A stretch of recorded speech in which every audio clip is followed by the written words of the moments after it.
Rally, महारैली का कार्यक्रम जो है वो तो है, लेकिन जो एक और मुहिम हम लोग चला रहे हैं, 50 लाख संविधान प्रेमियों को एक साथ, ये पूरे भारत में पहली बार हो रहा है कि 50 लाख संविधान प्रेमी, संविधान को मानने वाले लोग इस मुहिम से जुड़ेंगे, संविधान की रक्षा सुरक्षा की और संविधान को लागू कराने की। 50 लाख लोग इस मुहिम से जुड़ेंगे। 3 बजे संविधान विरोधियों को भी संदेश देना है कि भाई देश सबका है, सांप्रदायिक ताकतों को भी जवाब देना है, कमजोरों के अधिकारों के प्रति जो ताकतें तैयार हो रही है उनको भी जवाब देना है, सबको बताना है कि हम लोग मैदान में हैं और हमारी तैयारी अब उत्तर प्रदेश में आजाद समाज पार्टी की सरकार बनाने की। साथियों, जय भीम, जय भारत, जय संविधान। ये आज का महत्वपूर्ण लाइव, इस लाइव के जरिए एक विशेष संदेश, आप सबका बहुत बहुत धन्यवाद करता हूं, उन तमाम साथियों का जो लगातार सोशल मीडिया के जरिए हमारे इस मुहिम को, इस सम्मेलन को कामयाब करने में अपनी मदद दे रहे हैं। उन सब साथियों का,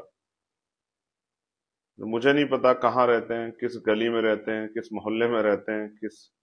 गांव में रहते हैं, किस कस्बे में रहते हैं, किस कॉलोनी में रहते हैं, किस जिले में रहते हैं, किस प्रदेश में, लेकिन उनका बड़ा सहयोग मिल रहा है। हमारे जितने भी हमारे विषय उनको आगे बढ़ाने में एक बड़ा सहयोग उनका मिल रहा है। यह है कि हम लोग ये 3 मंडल का आयोजन कर रहे हैं, सहारनपुर, मुरादाबाद और मेरठ। और मेरा विश्वास ये कहता है, क्योंकि ये आंदोलन है, ये मिशन है, तो मैं इस बात की गारंटी के साथ कह सकता हूं कि जो लोग इस मिशन को दिल में रखते हैं, मानते हैं, जो लोग इस मिशन के सिपाही हैं, कहते हैं ना कि क्रांति के लिए किसी को बुलावा नहीं भेजा जाता, जिसके मन में क्रांति के बीज होते हैं वो अपने आप स्वयं उठकर आ जाता है। तो ये जो तीनों मंडल के हमारे कार्यकर्ता नेता हैं, मैं उनको बताना चाहता हूं, मेरे मन में जो चल रहा है वो आपको जानना चाहिए। पिछले कुछ दिनों में देश के अंदर तमाम अलग अलग तरह के आंदोलन चल रहे हैं। हालांकि जो अधिकार दलित पिछड़ों को मिले हैं उनके खिलाफ तो जिस दिन से मिले उस दिन से ही चल रहे हैं, लेकिन अब तो कहते हैं ना, सीमा पार हो गई है। कुछ लोग कह रहे हैं बाबा साहब अम्बेडकर संविधान निर्माता नहीं। हालांकि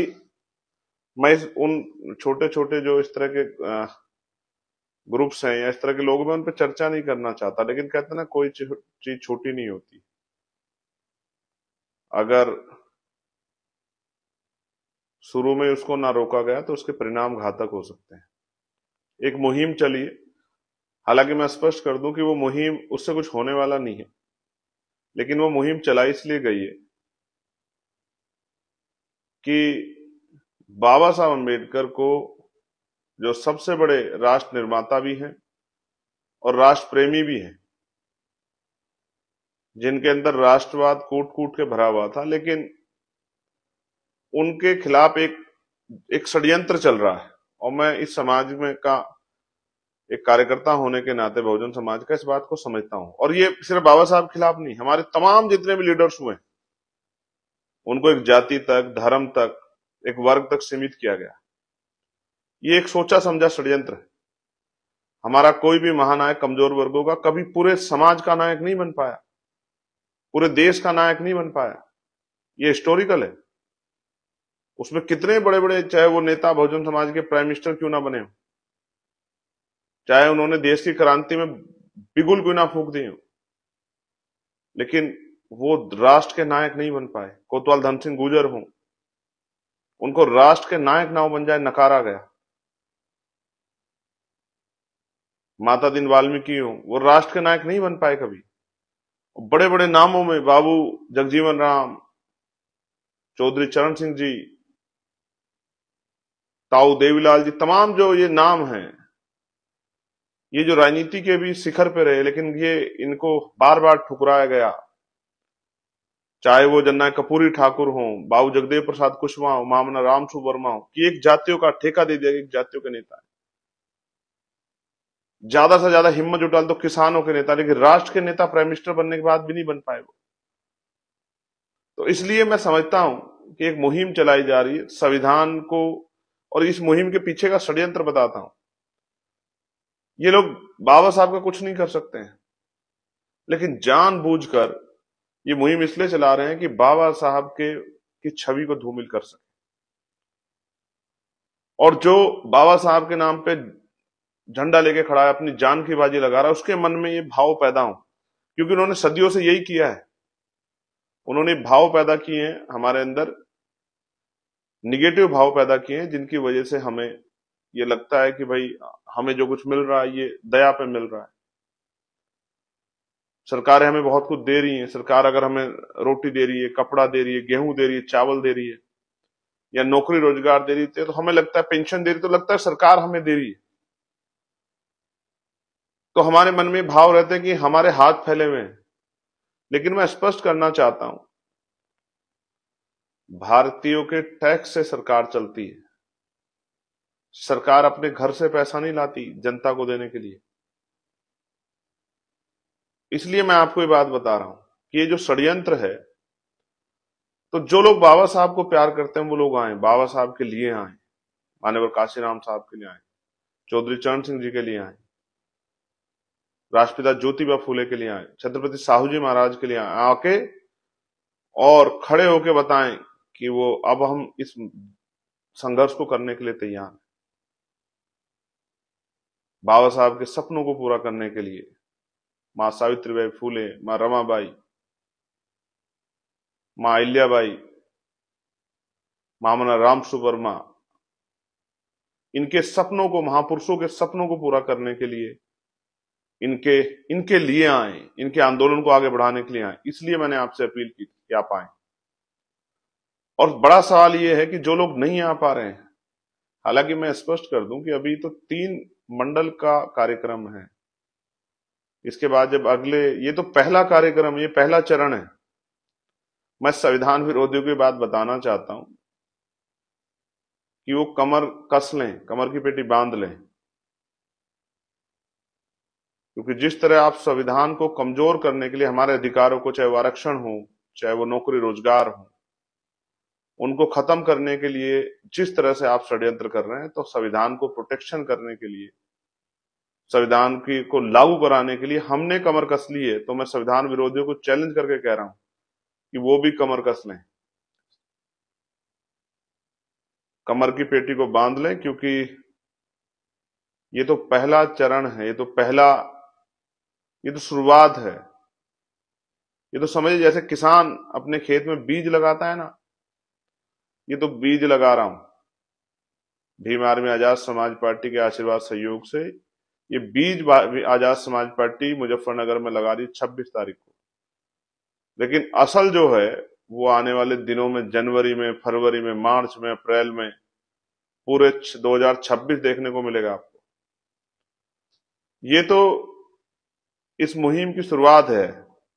तो ये 3 मंडल के लोग तो आ रहे हैं, लेकिन जो लोग नहीं आ रहे हैं, अब ये था कि उनको कैसे कनेक्ट किया जाए। तो हम लोगों ने एक कार्यक्रम बनाया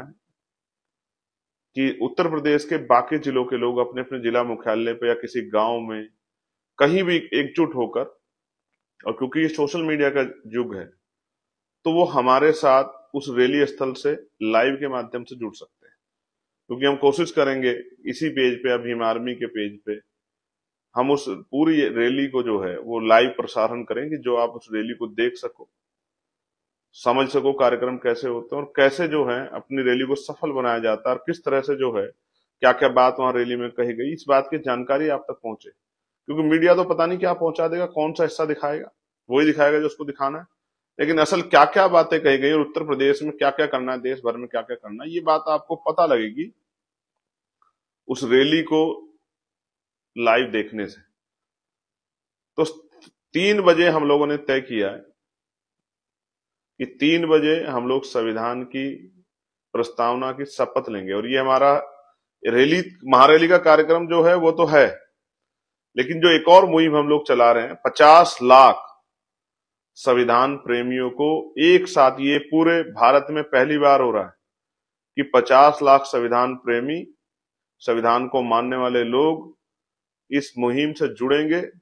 संविधान की रक्षा सुरक्षा की और संविधान को लागू कराने की। 50 लाख लोग इस मुहिम से जुड़ेंगे। 3 बजे जो संविधान की प्रस्तावना की शपथ ली जाएगी, क्योंकि जो लोग संविधान खत्म करने का आंदोलन चला रहे हैं, जो बाबा साहब के, महापुरुषों के, हमारे मिशन को कमजोर करने का आंदोलन चला रहे हैं, उन सब लोगों को मेरी खुली चेतावनी है कि 26 नवंबर संवैधानिक अधिकार बचाओ, भाईचारा बनाओ, जो ये सम्मेलन है, ये एक शुरुआत है। भीम आर्मी के लोगों ने संघर्ष करके, भीम आर्मी के साथियों ने, आजाद समाज पार्टी के साथियों ने जमीन पे क्या तैयार किया है और जमीन के क्या भाव हैं, इसका आइडिया आपको इस कार्यक्रम के बाद होगा। इसलिए मैंने आपसे अपील की थी कि भाई, ना बस देने को है, ना खाना देने को है, ना कोई और साधन देने को, तो अपने अपने साधनों से खुद ही आना, खाना खा के आना, भूख लगे तो साथ लेके आना, क्योंकि कमजोरों का दल है, वोटों वालों का दल है, नोटों वालों का दल नहीं है। इसलिए कह रहा हूं, और इसलिए पिछली बार आपको कहा था काशीराम साहब की वो लाइन कि भीख मांगना बंद करो, सत्ता का प्रबंध करो, राजकाज होगा तो अवसर बनेंगे, पॉलिसियां बनेंगी, अच्छे स्कूल, अच्छे कॉलेज, अच्छी यूनिवर्सिटियां, अच्छे उद्योग धंधे लग के रोजगार के साधन, किसानों को उनकी फसलों के दाम, अच्छे हॉस्पिटल, अच्छी सड़कें, कम दाम पे बिजली, निजीकरण पे रोक, ठेकेदारी संविदा प्रथाएं खत्म, पक्की नौकरी और तमाम तरह से सरकारी ठेकों में रिप्रेजेंटेशन, ये सब चीजें ये तभी आएंगी जब राजकाज बनेगा। इसलिए प्रमोशन में रिजर्वेशन, पुरानी पेंशन, ये सारे विषय तभी आगे बढ़ेंगे जब राजकाज बनेगा। इसलिए जो लोग अन्य अन्य प्रदेशों में, वो उनको आना नहीं है, उनको वहीं अपने जिले में कार्यक्रम करके, मैं सभी को यहाँ सूचना दे रहा हूं, मेरे पास बहुत सारे मैसेज है मध्य प्रदेश के, राजस्थान के, हरियाणा के, उत्तराखंड के, हिमाचल के, जम्मू के, छत्तीसगढ़ के, झारखंड के, उड़ीसा के, बिहार के, दिल्ली के साथियों के, तमाम जिन स्टेट में हमारा संगठन है, उन सब, छत्तीसगढ़ के उन सब साथियों के मैसेज है हमारे पास, बंगाल के, कि भैया हम भी आना चाहते हैं। मैं उनको ये कह रहा हूं कि भाई, आपको अपने यहां पर कार्यक्रम करके और अपने यहां पर 3 बजे खड़े होकर अपने साथियों के साथ ये जो मुहिम है 50 लाख संविधान शपथ महाअभियान, इसका हिस्सा बनना है और संविधान की शपथ लेनी है और संविधान विरोधियों को जोरदार आगाज करते हुए वो फोटो वीडियो भी सोशल साइटों पे, अपनी फेसबुक पे, ट्विटर पे, इंस्टाग्राम पे और जो सोशल साइटें हैं उन पे जारी भी करनी है। उनको बताना है कि भीम आर्मी आजाद समाज पार्टी ने 2022 के बाद और 2014 से अब तक कितनी तैयारी की है संविधान की रक्षा सुरक्षा करने की और संविधान को लागू कराने की। आप ये समझिए कि बहुत सारी बातें उस तरह से इंटरव्यू में नहीं कही जा सकती, लेकिन यहां ये मेरा मंच है, आजाद समाज पार्टी भीम आर्मी का मंच है, हमारा प्लेटफॉर्म, इस पे हम अपनी सारी बात अपने लोगों से रख सकते हैं। तो इसको भी रोकने के लिए 8-10-12 मिनट लगी इसको शुरू करने में। इस तरह के जो है हथकंडे, साजिशें तमाम, और मैं फिर आपसे कह रहा हूं, पूरा फोकस आपका इन 3 मंडल के कार्यकर्ता का पूरा अपने कार्यक्रम पे होना चाहिए। पूरा फोकस। और मेरा विश्वास है, मैं अपने भाइयों को जानता हूं, उन्होंने हमेशा मेरा हाथ पकड़ के मुझे ताकत दी है, मेरी एक आवाज पे पहरा दिया है। इस बार वो 26 नवंबर को संविधान दिवस के दिन, ये दिन भी इसलिए चुना है कि संविधान विरोधियों को भी संदेश देना है कि भाई देश सबका है, सांप्रदायिक ताकतों को भी जवाब देना है, कमजोरों के अधिकारों के प्रति जो ताकतें तैयार हो रही है उनको भी जवाब देना है, सबको बताना है कि हम लोग मैदान में हैं और हमारी तैयारी अब उत्तर प्रदेश में आजाद समाज पार्टी की सरकार बनाने की, जिससे आज उत्तर प्रदेश के युवाओं को रोजगार मिल सके, उत्तर प्रदेश के बच्चों को, अभ्यर्थियों को पढ़ने के लिए अच्छे स्कूल, कॉलेज, यूनिवर्सिटियां मिल सके, उत्तर प्रदेश की जनता को अच्छे इलाज के लिए अच्छे अस्पताल मिल सके, कम पैसों में उनके बजट के अंदर उनका इलाज हो, और जो महंगाई है उनसे उनको निजात मिले, किसानों की समस्या का हल हो और तमाम तरह के नए अवसर पैदा हो, प्रदेश ऊंचाइयों को छुए और गुंडा राज खत्म, प्रमोशन रिजर्वेशन लागू हो एससी एसटी ओबीसी के लिए, तमाम जो है धार्मिक आजादी जो संविधान ने दिया आर्टिकल 25-26 में, उसके अवसर जो है अपने धर्म को मानने के सबको मिले, चाहे वो मुसलमान हो, चाहे वो सिख हो, चाहे वो जैन हो, चाहे वो बुद्धिस्ट हो, चाहे वो क्रिश्चियन हो, चाहे और जो है अन्य धर्म के लोग, तमाम, चाहे वो हिंदू, जो सबके लिए, सबको अपने अपने धर्म की आजादी मिले और विज्ञानवादी सोच डेवलप हो और उत्तर प्रदेश विकास के रास्ते पर आगे बढ़े, अपराध खत्म हो। इन सब चीजों, चाहे पुलिस के भाइयों की समस्या हो जिसको मैं लगातार उठाता हूं, चाहे होमगार्ड भाइयों की, आशा आंगनबाड़ी बहनों की, भोजन माताओं की, ग्राम पंचायत रोजगार सेवक जो हैं, अभी एसआईआर में बड़ी परेशानी हो रही है। मैंने खुद बात की बीएलओ से, आंगनबाड़ी बहनों से, टीचरों से मैंने बात की, जिस तरह का प्रेशर वो है, कितनी ही आंगनबाड़ी बहनों ने जो है, बीएलओ जो है उन्होंने सुसाइड कर लिया है, कितनी परेशान है, रो रही है, नौकरी छोड़ने की बात कर रही है, तमाम तरह की पीड़ा में है, क्योंकि अचानक से उनके ऊपर थोप दिया गया है और रात को उनको जो है जो टारगेट दिया उसको पूरा करने में उनको जो है रात के 12-1 बज जा रहे हैं, अपने परिवार का, अपने छोटे छोटे बच्चों का ख्याल नहीं रख पा रही। इसलिए मैंने इलेक्शन कमिश्नर को पत्र लिखा और 26 तारीख के बाद हम एसआईआर की मुहिम में जुटेंगे, सब लोग एक एक अपने वोट की रक्षा करेंगे। अभी भी हमारी टीमें काम कर रही हैं उन 3 जिलों मंडलों से अलग, लेकिन बाकी जिन महत्वपूर्ण जो बूथ वोट रक्षक लगाए वो लोग भी इन तीनों मंडलों में काम कर रहे हैं, बाकी लोग तो कर रहे हैं, लेकिन फिर एक युद्ध स्तर पे 4 तारीख से पहले हम लोग डट के एक एक वोट को अपनी उसकी रक्षा करने का काम करेंगे, क्योंकि जब वोट रहेगी और वोट के आधार पर लोकतंत्र में शक्ति का निर्माण होगा, तभी बदलाव होगा। तो मैं आज आपको सिर्फ ये बताना चाह रहा था कि 26 नवंबर का जो दिन है वो ऐतिहासिक है, क्योंकि संविधान का निर्माण हुआ था और 26 नवंबर संविधान की रक्षा के लिए 50 लाख संविधान शपथ महाअभियान की शुरुआत, और इसका ये पहला चरण, उसके बाद आगे आगे देखिए होता है क्या। अभी तो कुछ लोगों को ये भी वो है घमंड के, हम बहुत बड़े राजनीतिक लोग हैं, हमारे में बहुत बड़ी संस्थाएं, हमने तमाम लोगों को कैप्चर कर लिया है। अभी तो हम लोग मैदान में आए हैं सर, अभी तो आगे आगे देखिए होता है क्या, अब तो शुरुआत हुई। तो पुनः मैं आपका धन्यवाद करता हूं, और जो हमारे प्रदेश अध्यक्ष हैं, जिलों के अध्यक्ष हैं, उत्तर प्रदेश का लेटर तो जारी हो गया है, लेकिन बाकी जो प्रदेश है जहां जहां से लगातार हुआ, इसलिए ये लाइव बनाना पड़ा कि भाई आपको सूचना मिल जाए। आप सब लोग जो हैं अपने अपने जिलों में कार्यक्रम करके, अपने अपने क्षेत्रों में कार्यक्रम, अपने प्रदेशों में कार्यक्रम करके 3 बजे, मेरा पूरा प्रयास रहेगा 2:50 से और 3:10 के अंदर इस संविधान की शपथ को हम लोग कराएंगे। एग्जैक्ट 3 बजे का मेरा व्यक्तिगत कार्यक्रम मैं सोचता हूं हम लोगों ने बनाया है। 3 बजे हम लोग संविधान की प्रस्तावना की शपथ लेंगे, और उसको, उसकी जो है कितने लोग संविधान प्रेमी जुड़ गए इसके अभी डेटा जो है वो सोशल साइटों के जरिए जारी करेंगे, और आप सब लोग अपने अपने यहाँ जुड़े और जुड़ के संविधान की शपथ लें और इस लक्ष्य को पूरा करें, और एक हाथ मिला के एक दूसरे के साथ आगे बढ़े। और जितने साथी यहाँ काम कर रहे हैं, गांव गांव जाकर प्रचार कर रहे हैं,